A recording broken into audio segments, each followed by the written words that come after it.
Hannity, and tonight, the Iowa caucuses are just 12 days away, and the rivalry between GOP frontrunners Donald Trump and Senator Ted Cruz is intensifying. Now, according to the latest Real Clear Politics average, the two candidates are neck and neck in the Hawkeye State. Donald Trump in first with 28.8% of the vote. Senator Ted Cruz right behind at 26.6%. Here with reaction, 2016 Republican presidential candidate, Texas Senator Ted Cruz. Senator, good to see you again. Welcome back. Sean, great to be with you. I got to tell you, this has really become a slugfest in the minds. I have friends that support you. I have friends that support Trump. It's palpable.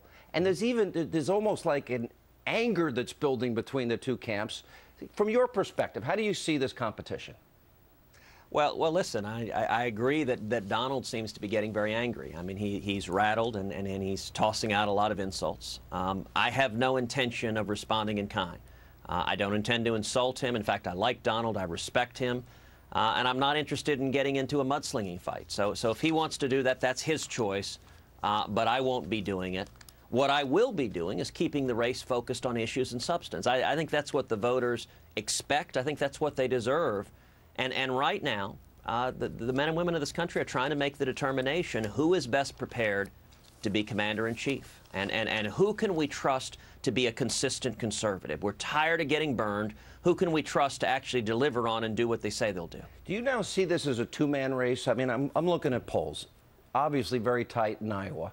It's pretty much a fight for second place, according to the polls in New Hampshire. You're in second place in South Carolina, second place in Florida, second place in Georgia, first place in Utah in a poll that came out this week. Yeah. Is it a two-man race in your mind? You know, Sean, I think it very much is becoming a two-man race between me and Donald. And you know, one of the really strong signs of that is you're seeing the Washington establishment dumping their candidates. So, for example, a lot of the establishment had been behind Marco Rubio. They've decided now he doesn't have a path to victory. They're moving to Donald Trump. And we're seeing that more and more. And, you know, it's kind of curious. Donald is publicly bragging about how all the big establishment players are getting behind him. And his criticism of me is he said, I went to Washington and actually stood up and fought in Washington. And Donald has said, well, the problem he has with me is that I won't go along to get along in Washington. I won't cut deals. And Donald has promised he'll go to Washington, he'll cut deals, he'll go along to get along. Now, I got to tell you, Sean, you know the conservatives across this country. I don't think the problem with Washington is that we haven't had enough Republicans willing to cut deals with the Democrats. The problem is Republican leadership cuts deals every day with the Democrats, like this horrible omnibus bill that funded $1 trillion, funded all of Obama's big government priorities. And the establishment seems to have made a determination. You know, Donald Trump's a guy they can make a deal with who will continue the cronyism and corporate welfare and bailouts for big banks. And I think that we're seeing conservatives getting behind us, and we're seeing the Washington establishment getting behind Donald Trump, interestingly enough. It's interesting you reveal it that way, because I've always thought the establishment despised both of you. And I don't mean that in a bad way. I'm a proud insurgent supporter, if you will, in this election, because like you, I feel that Washington Republicans have failed us. When you say you're going to fight, for example, in 2010, the promise was repeal, replace Obamacare. They wouldn't use the power of the purse. 2014, it was stop executive amnesty. They funded it, and they've now punted it to the courts. How do you fight that battle if you get to be commander-in-chief? Explain the process in which you would be able to do that. Look, the only way to fight that battle, I believe, is with a strong conservative president. Congressional leadership, they're simply not going to lead. But with a strong conservative president, it's an altogether different world. For one thing, the way Obama has abused his power, the tool he has used most often is executive authority. He's abused his constitutional power. The silver lining of that is everything done with executive power can be undone with executive power. That's why I pledged on day one to rescind every single illegal and unconstitutional executive action done by Barack Obama. It's why I pledged to direct the Department of Justice to open an investigation into Planned Parenthood and prosecute any criminal violation. It's why I pledged to end the persecution of religious liberty in the federal government. It's why I pledged to direct the Department of Education to end Common Core.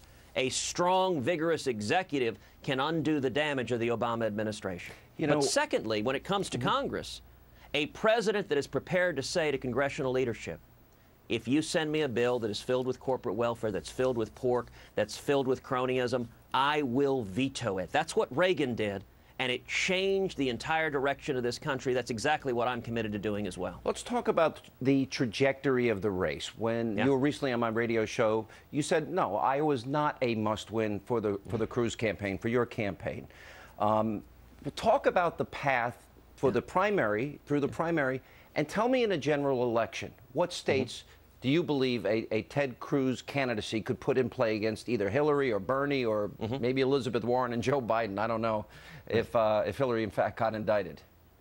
Well, we'll start with the primary where you asked. I think we are all in each of the first 4 states, Iowa, New Hampshire, South Carolina, Nevada. We've got amazing teams on the ground in each of the first 4 states. What we're seeing is conservatives coming together behind our campaign, and we're seeing the establishment coming together behind Donald Trump's campaign. I like those odds. There are more conservatives than there are the establishment. I believe we're well positioned to do really well in Iowa and New Hampshire and South Carolina and Nevada, and then 10 days after South Carolina's Super Tuesday, the SEC states, Georgia, Alabama, Tennessee, Arkansas, Oklahoma, Texas. I think Super Tuesday is going to be an amazing day for our campaign, where conservatives say, we don't want someone who views the job of president as let's expand the role of Washington, let's cut more deals with Harry Reid and Nancy Pelosi, let's have more cronyism and bailouts. And you know, we're seeing real distinctions on the issues. So, for example, Donald Trump enthusiastically supported the TARP bailout of big banks. I opposed it. He enthusiastically supported Barack Obama's stimulus plan. He thought it should have been bigger. I think it was a disaster and a waste of money. Actually, Donald not only supported both of those, but he argued that Obamacare should be expanded to make it socialized medicine for everyone. Actually, Donald Trump and Bernie Sanders have basically the same health care plan. I disagree. As president, I will sign legislation. We will repeal every word of Obamacare. So there's a sharp policy distinction, and I think in the primary, Republican voters want a conservative. They don't want a deal maker who has written checks and supported Hillary Clinton and Mitch McConnell and John Boehner and Chuck Schumer. They want instead a principled Reagan conservative. Maybe Donald Trump took the biggest shot at you today. He actually compared you to Hillary Clinton. I want to ask you about that. And you had 2 people come out, one against you and one for Donald Trump. Governor Palin's endorsement. She had endorsed you for the Senate. And Governor Branstad and his comments saying anybody pretty much but Ted Cruz. Your reaction to all those comments? Oh, listen, Sarah Palin, I love Sarah Palin. I wouldn't be in the Senate without her support. She's made her decision for 2016. That's her prerogative. Regardless of that decision, I will remain a big fan of Sarah Palin's. And I do think the decision of who is the consistent conservative, who's the genuine conservative, that's a decision that's going to be made by the men and women of Iowa, by the men and women of New Hampshire and South Carolina and the states that are voting. As for Governor Branstad, you know, it's actually interesting. That is an example of the establishment getting behind Donald Trump, of the Washington cartel getting behind Donald Trump. And in fact, the governor's explanation for why is he wants a leader like Donald Trump who will continue the mandates, the ethanol mandate, and in fact expand it.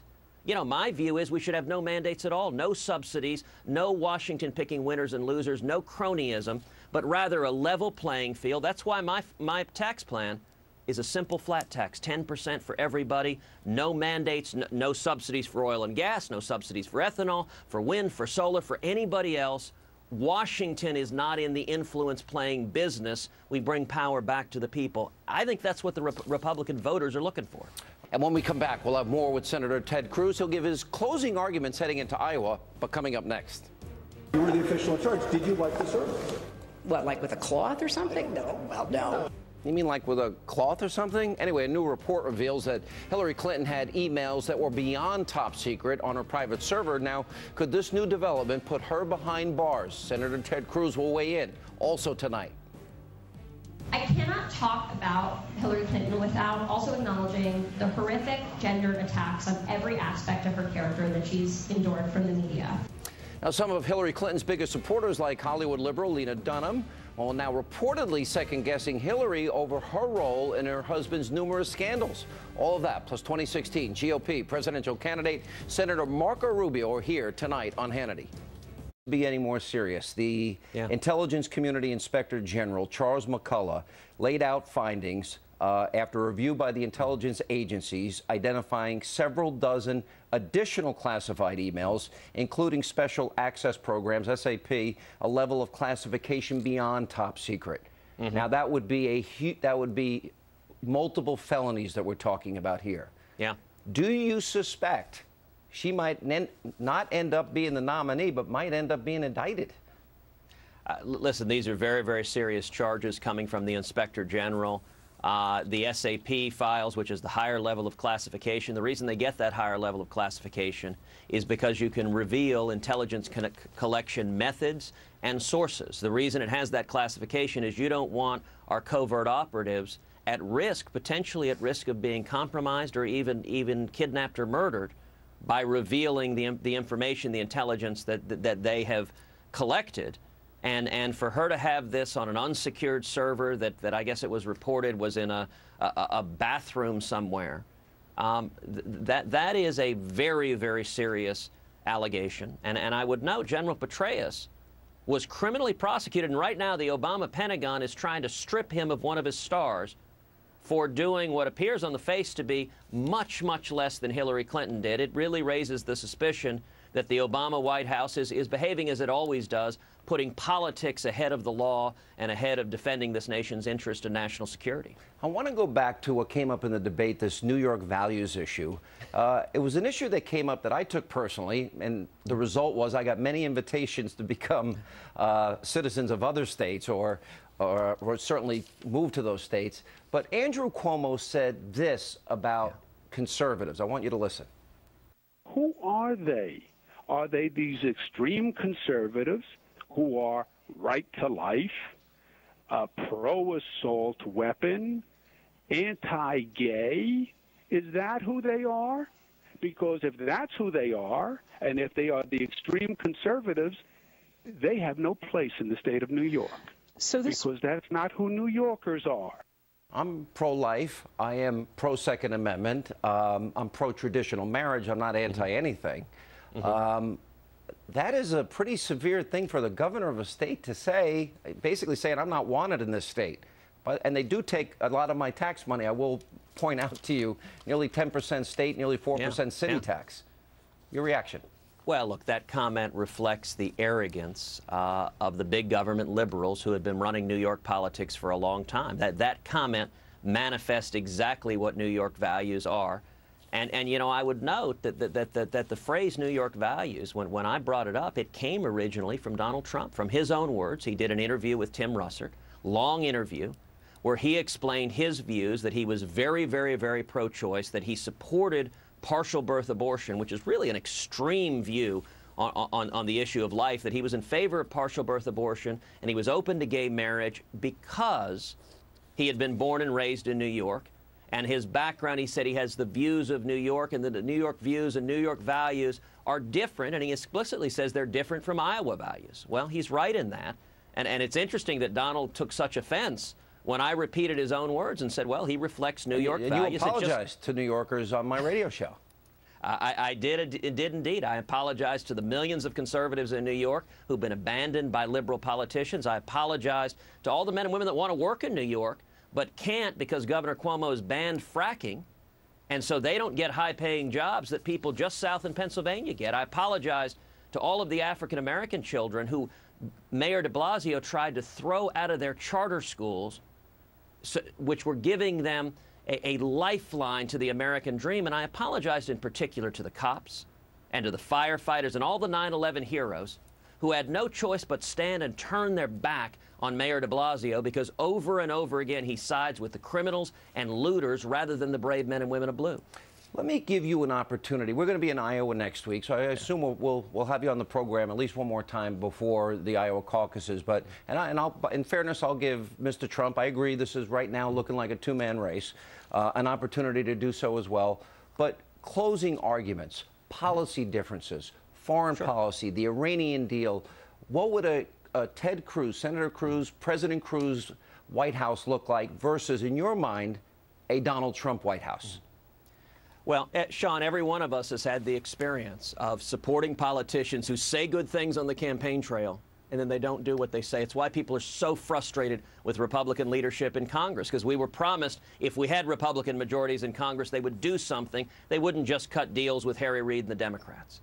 So what I would suggest to voters, don't listen to what any of the candidates say on the campaign trail. Campaign's rhetoric is cheap.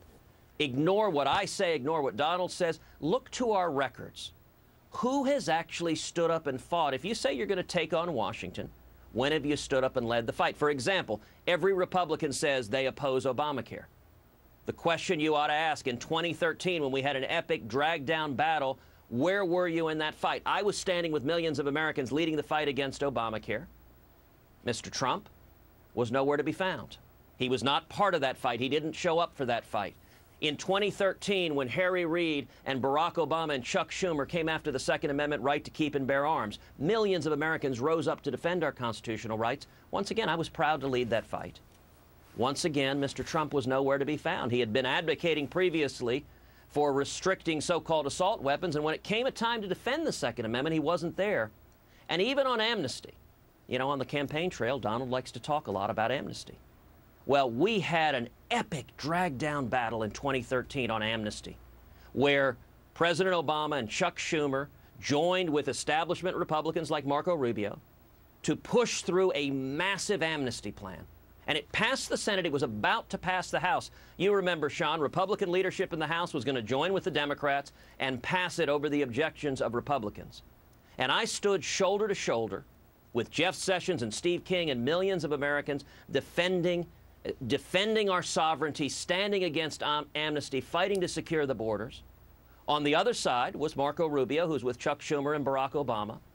And missing from the entire battle was Donald Trump. If he cared about this issue so much, where was he when the fight was on the verge of being lost? And if millions of us hadn't risen up, Barack Obama would have granted amnesty to 12 million people here illegally, and we would have lost this battle. And what I would suggest is the scriptures tell us, you shall know them by their fruits. Don't listen to the words of the candidates. Look at the walk and the action. That's how we determine, and I'll make one final point. The most important determination anyone is making in this election is who's prepared to be commander-in-chief, who has the experience, who has the knowledge, who has the clarity of vision, the strength and resolve, and the judgment to keep this country safe. If I am elected president, we will defeat radical Islamic terrorism. We will utterly destroy ISIS. And Iran will not get nuclear weapons. I will rip to shreds this Iranian nuclear deal. Donald Trump has pledged to keep the deal in place and try to negotiate. You don't negotiate with the Ayatollah Khamenei who chants death to America. You defeat him. And we need a leader who doesn't get rattled by the latest drop in polls, who doesn't wake up in the morning with a frenzy of tweets, but rather has the clarity of vision and strength to keep this country safe. That's what I'll do as president, John, and I think that's why conservatives are uniting behind us all across the country. It's why the establishment is headed to Donald. All right, Senator, we'll be in Iowa most of next week, and we'll hopefully see you and all the other candidates there. Thank you so much. Only 12 days to go. Here we are. Game time.